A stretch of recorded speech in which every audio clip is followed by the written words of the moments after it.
ताई चौधरी, ज्योतिताई गायकवाड, श्वेताताई महाले, मंजुळाताई गावित, कैलास पाटीलजी, संजय मेश्रामजी, आनंद तिडकेजी, जयंत पाटीलजी, देवेंद्र कोठेजी, बाबूराव कोळीकरजी, उमेश यावलकरजी, रत्नाकर गुट्टेजी, चरणसिंग ठाकूरजी, महेश सावंतजी, प्रताप अडसडजी, रामदास मसरामजी, किशन वानखेडेजी, सुनील शेळकेजी, मुरजीभाई पटेल, देवराव भोंगळेजी, अनंत नरजी, प्रवीण स्वामीजी, संजय देरकरजी आणि अभिजित पाटीलजी अशा एकूण 47 सदस्यांनी या चर्चेमध्ये भाग घेतला।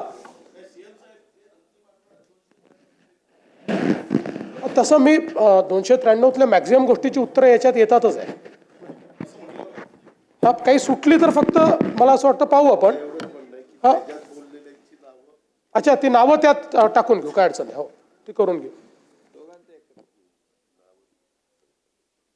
अध्यक्ष महोदय, नवीन सरकार आल्यानंतर जवळपास आता 1 वर्षाचा कालावधी हा पूर्ण झालेला आहे आणि या 1 वर्षाच्या कालावधीमध्ये सरकारने जी काही आव्हानं आली त्या आव्हानांचा अतिशय समर्थपणे सामना केला आहे। आम्ही महायुतीतले 3ही नेते या शासनामध्ये एकत्रितपणे निर्णय करतो आणि झालेले निर्णय याची अंमलबजावणी करण्याचा प्रयत्न हा सातत्याने आपण करत असतो। नुकतीच नगरपालिकेची निवडणूक झाली, आता महापालिका, जिल्हा परिषदा अशा निवडणूक पुढच्या काळामध्ये होतील। अनेक वर्ष निवडणुका न झाल्यामुळे खरं म्हणजे स्थानिक स्तरावर काम करणारे जे कार्यकर्ते आहेत यांच्याही मनामध्ये एक दुःख होतं, पण आता या निवडणुका सुरू झाल्यामुळे आपली लोकशाही ही खालपर्यंत पोहोचवण्याकरता आणि लोकशाहीतलं जे शेवटचं जी संस्था आहे स्थानिक स्वराज्य संस्था त्याच्या निवडणुकीच्या माध्यमातून मला विश्वास आहे की पुढच्या काळामध्ये महाराष्ट्र अतिशय गतीने काम करणार आहे।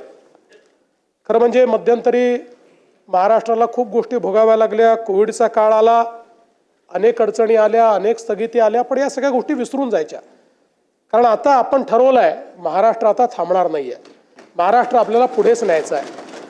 आणि म्हणून आपण बघा, आमचा प्रयत्न सकारात्मकतेनं पुढे जाण्याचा आहे। अगदी आता नगरपालिकेच्या निवडणुका देखील आपण बघितल्या, त्यातही आम्ही विकासाचाच अजेंडा मांडला। आम्ही कोणावर टीका केली नाही, कुठलाही राजकीय विवाद त्या ठिकाणी केला नाही, कारण आता 2035चा अमृत महोत्सवी महाराष्ट्र हा घडवण्याच्या दिशेने आपल्याला वाटचाल करायची आहे। आणि म्हणूनच याचं औचित्य साधून सभागृहातल्या दोन्ही बाजूच्या नेत्यांना माझी विनंती आहे की पुढचा काळ आपल्याकरता अत्यंत महत्त्वाचा आहे। अमृत महोत्सवाकडे जाताना रचनात्मक अशा प्रकारच्या कार्यातून आपण महाराष्ट्राला खूप वेगाने पुढे नेऊ शकतो। आपण विरोधी पक्ष आहे, सत्तारूढ पक्ष आहे, हे जरी असलं तरी आपण सगळेच महाराष्ट्राच्या हिताचा विचार करणारे लोक आहोत आणि म्हणून एकत्रितपणे महाराष्ट्राला पुढे नेण्याकरता काय करता येईल याचा विचार आपण केला पाहिजे। आणि म्हणून मला सांगायचं आहे, अब आगे बढ़ चुका हूं मैं, अब आगे बढ़ चुका हूं मैं, पीना था जितना जहर पी चुका हूं मैं, अब पग नहीं रुकने वाले चल चुका हूं मैं, जितना पढ़ना था तुमको पढ़ चुका हूं मैं, अब और आगे बढ़ चुका हूं मैं।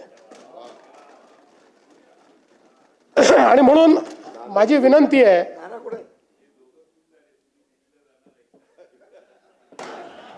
आगे म्हणजे नागपूर पासून मुंबई पर्यंत समृद्धी हायवेने।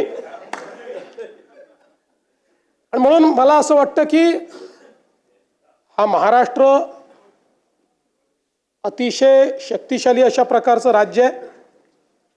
आता कुठलाही संभ्रम ठेवण्याची आवश्यकता नाही। 106 हुतात्म्यांनी तयार केलेला संयुक्त महाराष्ट्र, त्यामुळे कोणीही मनात शंका आणू नये की मुंबई महाराष्ट्रापासून वेगळी केली जाईल, मुंबई तोडली जाईल, कारण निवडणुका आल्या की अशा प्रकारची टीका होत असते. म्हणून या सभागृहामध्ये मी निश्चितपणे सांगतो की मुंबई कालही महाराष्ट्राची होती, आजही महाराष्ट्राची आहे आणि जोपर्यंत चंद्र आणि सूर्य आहे तोपर्यंत ती महाराष्ट्राचीच राहील. आणि आपले दैवत छत्रपती शिवरायांनी जो मार्ग आपल्याला दाखवला, भारतरत्न डॉक्टर बाबासाहेब आंबेडकरांनी जो मार्ग आपल्याला दाखवला, त्या संविधानाच्या मार्गाने आणि छत्रपती शिवरायांच्या तत्वानेच या ठिकाणी आपला महाराष्ट्र चालत राहील. हे सांगत असताना मला एका गोष्टीचा अतिशय आनंद आहे की छत्रपती शिवरायांचं तत्व हे महाराष्ट्राला तर नेहमीच मान्य होतं, पण कदाचित देश पातळीवर अनेक संभ्रम त्या संदर्भात कदाचित होते. आणि म्हणून आपल्याला कल्पना आहे की CBSEच्या पुस्तकांमध्ये यापूर्वी मराठा साम्राज्यावर, हिंदवी स्वराज्यावर, छत्रपती शिवाजी महाराजांवर एक पॅरेग्राफ होता आणि मुघलांचा इतिहास हा 17 पानं होता. पण आता हा इतिहास बदलला आहे आणि आता CBSEने नवीन पुस्तकामध्ये या ठिकाणी छत्रपती शिवरायांचा आणि मराठा साम्राज्याचा 21 पानाचा इतिहास घेतलेला आहे. आपण हे पाहू शकतो, द राईज ऑफ मराठाज इथपासनं 21 पानं हा संपूर्ण भारतातला जो सर्वात समृद्ध आणि शौर्याचा आणि स्वाधीनतेचा इतिहास आहे तो आता केंद्र सरकारने घेतलेला आहे. म्हणून त्यांचंही मी या ठिकाणी मनापासून त्यांचे आभार मानतो. आणि अनेक लोकांनी शंकाही व्यक्त केली होती की आम्ही अनेक योजना सुरू केल्या, लाडकी बहीण योजना असेल, शेतकऱ्यांना मोफत विजेची योजना असेल. लोक म्हणायचे की निवडणुका झाल्या की या योजना बंद होतील. यातली कुठलीच योजना आम्ही बंद केलेली नाही. सर्व योजना सुरूच आहेत आणि पुढेही संपूर्ण 5 वर्ष आमच्या या सगळ्या योजना सुरूच राहतील हे देखील या ठिकाणी मी सांगतो. आता आपण महाराष्ट्राचं एक विजन डॉक्युमेंट तयार केलेलं आहे आणि या विजन डॉक्युमेंटमध्ये 2047चा विकसित महाराष्ट्र कसा असेल या संदर्भातलं प्रत्येक विभागाचा रोडमॅप आपण तयार केलाय. त्यात 3 टप्पे आपण केले आहेत. 2030चा पहिला टप्पा, 2035चा दुसरा टप्पा आणि 2047चा तिसरा टप्पा. आणि मला विश्वास आहे की 2029-30च्या दरम्यान देशातली पहिली $1 ट्रिलियन इकॉनॉमी ही महाराष्ट्र असेल. त्या दृष्टीनं या ठिकाणी आपलं कार्य चाललंय. बसा, खाली बसा.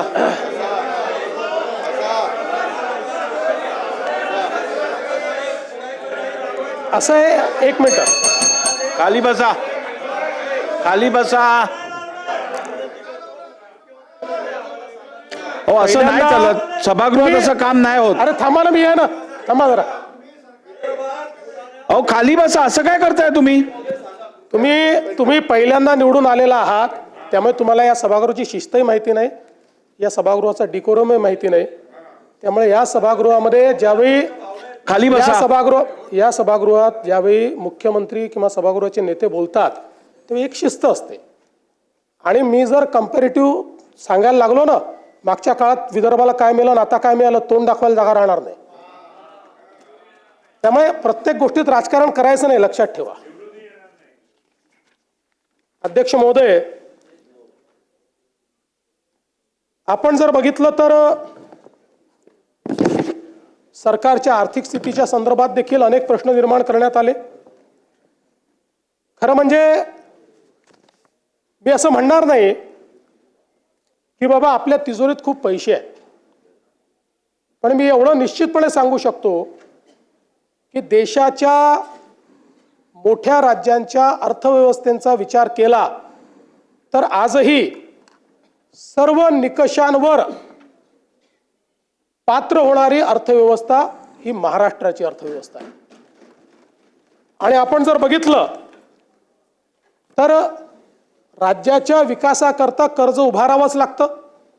प्रत्येक राज्य ते उभारतो आणि त्यामध्ये रिझर्व्ह बँकेने आणि FRBMने आपल्याला राज्याच्या स्थूल उत्पन्नाच्या 25% कर्ज उभारण्याची परवानगी दिली आहे. 25%च्या वर जर आपण गेलो तर मात्र अर्थव्यवस्था कुठेतरी अडचणीत आली असा त्याचा अर्थ होतो. आपण 2025-26चे जे काही आपले अर्थसंकल्पीय अंदाज आहेत त्याचा आपण विचार केला आणि आत्तापर्यंत घेतलेल्या कर्जाचा विचार केला तर आपण एकूण स्थूल उत्पन्नाच्या 18.87% एवढंच त्या ठिकाणी कर्ज घेतलेलं आहे. 25%च्या मर्यादेपासून आपण पुष्कळ दूर आहोत. आणि एवढंच नाही तर देशामध्ये केवळ 3 राज्य आहेत की ज्या राज्यांचं हे दायित्व 20%च्या कमी आहेत. त्यातले एक गुजरात आहे, दुसरं ओरिसा आहे आणि तिसरं आपलं महाराष्ट्र आहे. हे सांगताना मला अतिशय आनंद होतोय. दुसरं असं आहे की राजकोषीय उत्तरदायित्वाच्या अंतर्गत आपण राजकोषीय तूट फिस्कल डेफिसिट हे 3%च्या आतमध्ये ठेवणं गरजेचं आहे.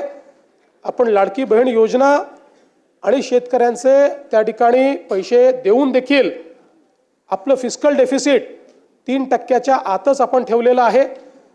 आणि याही वर्षी आता चालू जे वर्ष आहे ते संपता ते फिस्कल डेफिसिट 3%च्या आतच ठेवण्यात आपल्याला यश येईल हा मला पूर्णपणे त्या ठिकाणी विश्वास आहे. सरत्या वर्षामध्ये आपण ते 2.76% इथपर्यंतच मर्यादित ठेवलं. त्यामुळे हा जो दुसराही निकष आहे त्याही निकषावर आपली अर्थव्यवस्था ही अजून कुठेही दिवाळखोरीकडे चाललेली नाही. यासोबत आपण जर विचार केला तर महसुली जमेशी व्याजाची जी काही प्रदानाची टक्केवारी आहे ती टक्केवारी आपण जर त्या ठिकाणी बघितली तर आता ती 11.53% दिसते आहे. पण मागच्या वर्षीचे जे ऑडिटेड आपल्याकडे स्टेटमेंट्स आले आहेत त्यात ती 9.38% एवढीच आहे. त्यामुळे याही निकषावर आपण निश्चितपणे कुठेही मागे पडलेलो नाही. आणि हे सगळं करत असताना कदाचित एक आपल्या मनात येऊ शकतं की राज्याने भांडवली गुंतवणूक कमी केली आहे का. तर मला सांगताना यातही आनंद वाटतो. केंद्र सरकारने घालून दिलेल्या निकषापेक्षा जास्त भांडवली गुंतवणूक ही महाराष्ट्राने केलेली आहे. त्यामुळे त्याही बाबतीत कुठलंही कॉम्प्रोमाइज आपण केलेलं नाही. एवढंच नाही तर राजकोषीय उत्तरदायित्व विधेयकाच्या जे काही कलम 9 आहे नियम 9 त्याचे जे काही मानकं आहेत या संदर्भात जे आपल्याला बजेट एस्टिमेटचे मंथली सिव्हिल अकाउंट्स तयार करावे लागतात CAGच्या माध्यमातून जे तपासले जातात यातही आपण ऋणेतर जमा रक्कमा अर्थसंकल्पीय अंदाजाच्या 40% पेक्षा जास्त अट पूर्ण केली. राजकोषीय तूट अर्थसंकल्पीय अंदाजाच्या 45% पेक्षा कमी अट पूर्ण केली आणि महसुली तूट अर्थसंकल्पीय अंदाजाच्या 45% पेक्षा कमी ही पण अट आपण पूर्ण केलेली आहे. त्यामुळे CAGने घालून दिलेल्या ज्या तिन्ही अटी आहेत त्या त्यांच्या रिपोर्टमध्ये देखील आल्या आहेत त्या देखील आपण या ठिकाणी पूर्ण केली आहे. यासोबत महाराष्ट्र हा गुंतवणुकीतही खूप पुढे चाललेला आहे. अनेक लोक म्हणतात तुम्ही MOU करता त्या MOUचं नेमकं काय होतं. डावोसमध्ये आपण बघितलं तर मागच्या वर्षी जवळपास आपण जी काही गुंतवणूक केली ती 15,72,654 कोटी होती. यापैकी 5,89,631 कोटी ही विदर्भामध्ये होती. 43,810 कोटी ही मराठवाड्यात होती आणि 3,58,349 कोटी ही पश्चिम महाराष्ट्रात होती आणि त्यात कोकणामध्ये 2,23,632 कोटी एवढी गुंतवणूक आपण त्या ठिकाणी केली.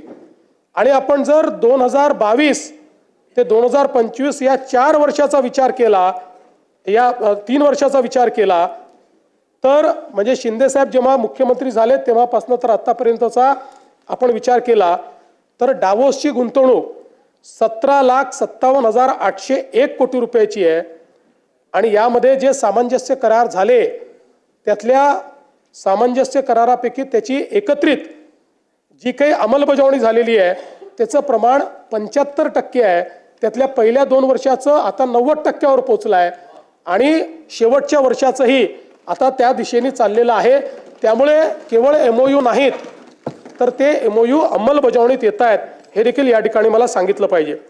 यासोबत नुसतं आपण डावोसच्या इन्व्हेस्टमेंटवर त्या ठिकाणी बोलत नाही, त्याच्या व्यतिरिक्त सामूहिक प्रोत्साहन योजनेच्या अंतर्गत आपण जी इन्व्हेस्टमेंट आणतो त्याचा जर आपण विचार केला तर तीही इन्व्हेस्टमेंट जवळपास 13,75,729 कोटी झालेली आहे आणि यातून 7,11,259 एवढ्या रोजगाराची निर्मिती होणार आहे. FDIचा आपण विचार केला, थेट परदेशी गुंतवणूक त्यातही महाराष्ट्र नंबर 1 आहे. आपण बघितलं असेल तर 24-25 मध्ये विक्रमी 1,64,775 कोटी रुपयाची परदेशी गुंतवणूक आपल्याकडे आली. आपल्या नंतरचे 3 राज्य हे एकत्रित केले तरीही आपली परदेशी गुंतवणूक जास्त आहे. ही महाराष्ट्राची स्ट्रेंथ आहे. आता 25-26 मध्येही आपण अजूनपर्यंत वर्ष संपायचं आहे, 2 क्वार्टर झाले आहेत, आपण पहिल्या क्रमांकावरच आहोत. आतापर्यंत 91,337 कोटी एवढी परकीय थेट गुंतवणूक ही महाराष्ट्रामध्ये आलेली आहे. देशामध्ये आपण 1 नंबरवर आहोत. देशाच्या एकूण गुंतवणुकीच्या 31% गुंतवणूक एकट्या महाराष्ट्रामध्ये या ठिकाणी आलेली आहे. हे सांगताना मला आनंद वाटतो. आणि आपण जर विदर्भाचा विचार केला तर विदर्भामध्ये आलेली जी गुंतवणूक आहे याच्यामध्ये विदर्भातल्या वेगवेगळ्या भागातली गुंतवणूक मी आपल्याला सांगू इच्छितो. आणि आता तर गडचिरोली एक नवीन मॅग्नेट तयार झालेला आहे. सर्वाधिक गुंतवणूक आता गडचिरोलीमध्ये येते. अवकाश आणि संरक्षण साहित्य निर्मिती यामध्ये विदर्भामध्ये 20,000 कोटी रुपयाची गुंतवणूक आली आहे. 10 ते 15,000 त्यातनं रोजगार आहे. Tembo defence, Reliance infrastructure, Max aerospace, economic explosives, electronics उत्पादन आणि निर्मिती, सेमीकंडक्टर, सोलर पॅनल आणि मॉड्यूल याच्यामध्ये 1,55,000 कोटी रुपयाची गुंतवणूक आलेली आहे. 65,000 प्रत्यक्ष अप्रत्यक्ष रोजगार आहे. कंपन्यांची नावं आहे Avaada, Vardhan lithium, Waaree energy, power line ऊर्जा, Reliance, BSNL solar, artificial electronics, नोवोसिस आणि ज्युपिटर.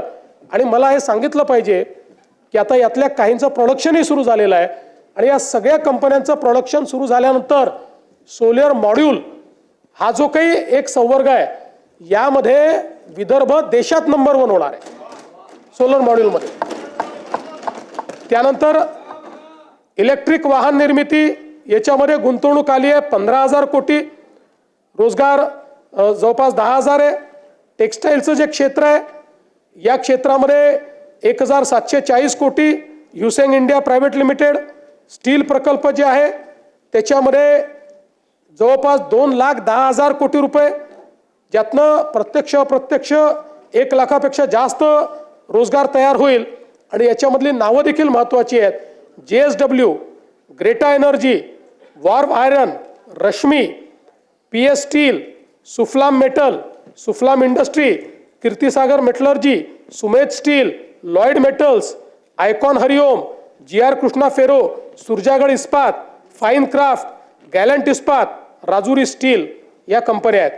त्यानंतर कोल गॅसिफिकेशनमध्ये देशातली सगळ्यात मोठी इन्व्हेस्टमेंट ही विदर्भात आलेली आहे. जवळपास 70,000 कोटी रुपयाची इन्व्हेस्टमेंट आहे ज्याच्यामध्ये कोल गॅसिफिकेशन आणि डेरायव्हेटिव्ह देखील तयार होणार आहेत आणि 30,000 लोकांना या ठिकाणी त्यातनं रोजगार मिळणार आहे. मराठवाड्याचा जर आपण विचार केला तर मराठवाड्यामध्ये आपण DMIC सुरू केलं आणि त्यातनं आज देशाचं EV कॅपिटल म्हणून DMIC एकीकडे तयार होत आहे. त्यामध्ये इलेक्ट्रॉनिक उत्पादन निर्मिती, सेमीकंडक्टर, सोलर पॅनल आणि मॉड्यूल यामध्ये गुंतवणूक आलेली आहे 50,000 कोटी रुपयाची. जवळपास रोजगार 30,000चा त्याच्यामध्ये आहे. याच्यामध्ये LNK एनर्जी, गोदावरी, जुन्ना सोलर सिस्टीम, NPSPL, अथा ग्रुप, त्यासोबत JSW, नायडेक ग्लोबल यांनी इन्व्हेस्टमेंट केली आहे.